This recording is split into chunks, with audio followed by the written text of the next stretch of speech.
Buen día nuevamente. Hoy vamos a hablar de la embarcación hundida en el oriente de Venezuela y el cerco silencioso a Maduro. En la historia de los regímenes autoritarios, la apariencia de estabilidad suele ser su último refugio antes del colapso. La Unión Soviética, hasta la víspera de su derrumbe, parecía inconmovible.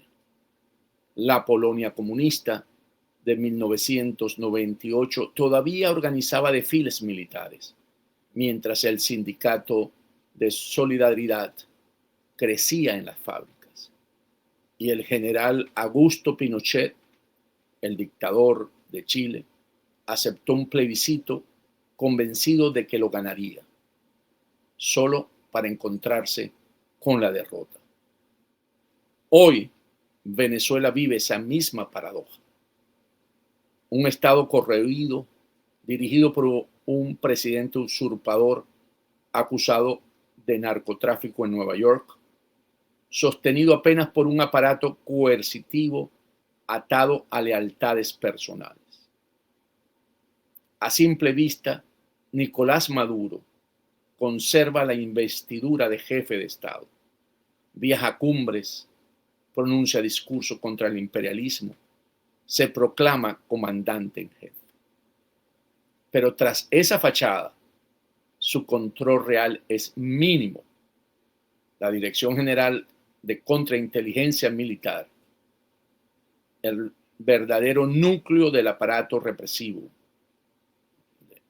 no le responde a él, sino a Diosdado Cabello.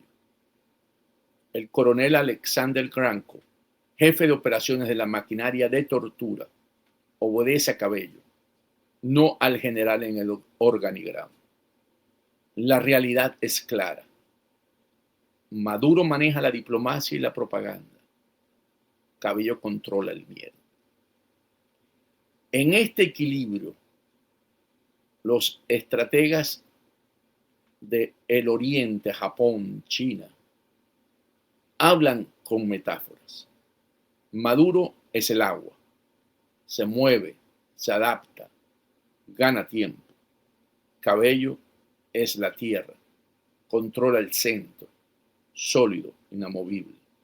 Si Maduro intenta recuperar la coerción, retrocede inevitablemente. Si Cabello lo desplaza, el costo internacional sería demasiado alto. Por eso, la lógica dicta preservar el status quo en el cartel de los soles. Un presidente fachada, un comisario del miedo. Pero ese equilibrio ya no dura. El tiempo corre en contra. Pero el tiempo se agota. Las Fuerzas Armadas Nacional Bolivariana votó mayoritariamente contra Maduro el 28 de julio del año pasado. La obediencia que antes se basaba en complicidad, ahora se persigue como riesgo. Defender a un régimen acusado de narcotráfico es aceptar un futuro en tribunales internacionales. El cálculo frío de costos y beneficios es contundente. La lealtad ya no paga. La deserción bajo promesas de amnistía y preservación institucional es hoy la opción racional. Lo que hace 5 años parecía impensable, romper con Maduro, desarmar milicias, ofrecer amnistías condicionales, hoy se discute como sensato, como algo que es sensato. La presión internacional, sanciones, despliegues, inteligencia, acelera este cambio. El cerco ya no es utopía, sino horizonte.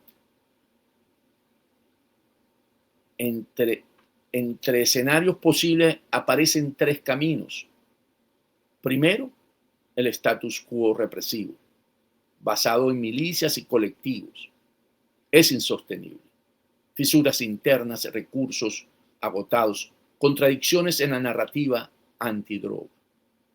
Segundo, la transición negociada. La Fuerza Armada Nacional Bolivariana moviéndose hacia un nuevo equilibrio con garantías institucionales y verificación internacional. Este es cada vez más el desenlace probable. Y el tercero, el colapso violento.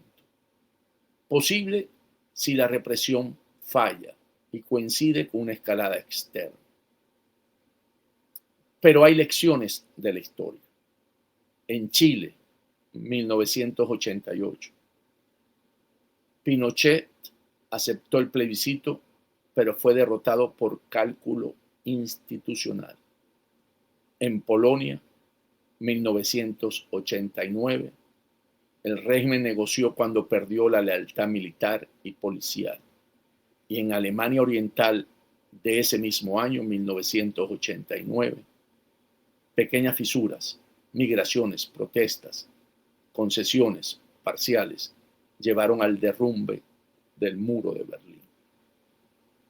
Venezuela comparte esos ingredientes: liderazgo fatigado, represión personalista, sociedad que ya no aplaude, presión internacional creciente. Sí existe un riesgo futuro, que son los colectivos y la milicia bolivariana. Sin un programa de desarme, desmovilización y reintegración, es decir, lo que se conoció en la época de la guerrilla, el proceso de pacificación, podían transformarse en mafias armadas o guerrillas urbanas, como las maras en El Salvador. De allí la importancia de un esquema binacional con la ONU, la Unión Europea y una Colombia post-Petro. Entonces, ¿cuáles serían las opciones de Maduro? Puede resistir con la milicia, prolongando el sufrimiento y arriesgando un colapso violento. Puede negociar, reduciéndose a figura decorativa. O puede apostar por una represión abierta, que solo aceleraría su caída. Y que después del hundimiento de la embarcación ayer en el oriente del país, el mensaje es claro. Ninguna opción le garantiza inmunidad. La acusación en Nueva York lo seguirá, con o sin poder. Y aquí entra el episodio reciente, el anuncio de ayer de Donald Trump en la oficina Oval. Estados Unidos había hundido una lancha cargada de drogas que había zarpado del oriente de Venezuela. Un gesto menor, dirán algunos. En realidad, un cambio mayor. La reacción fue reveladora. Maduro ha guardado silencio. Solo China protestó con la retórica sobre los destructores en el Caribe Sur. El mensaje fue claro. Estados Unidos puede golpear donde quiera, cuando quiera, en un Caribe que ya es frontera de la seguridad nacional del hemisferio. La acción fue impecable. Si Maduro responde con fuerza, que no la tiene, pero supongamos que lo haga, abre una guerra naval que no puede ganar. Si calla, sobrevive, pero debilitado. En ambos casos pierde. Washington no busca destruir droga, busca obligar a Caracas a moverse en un terreno donde cada paso lo hunde más. 9 buques de la Armada, narrativa antidrogas, apoyo político en Washington, respuestas limitadas de Pekín, un cerco paciente, progresivo e inevitable. Esto no es una caída inmediata del régimen, es el estrechamiento de su espacio vital, rutas, diplomacia, credibilidad. Así, el Caribe se convierte en laboratorio del poder contemporáneo. Golpes quirúrgicos, como el que vimos ayer, legitimidad narrativa y cercos silenciosos. Como en la Guerra Fría, pero contra un enemigo distinto, un narcoestado disfrazado de soberanía. Maduro enfrenta la paradoja del cerco. Resistir cuesta, responder es suicida, callar es letal. La obra del régimen sigue en escena, pero el público ha comenzado a abandonar la sala. El telón del cartel de los soles aún no ha caído. Pero la pregunta ya no es si la obra terminará, sino cómo. ¿Con un estallido violento o con una transición negociada?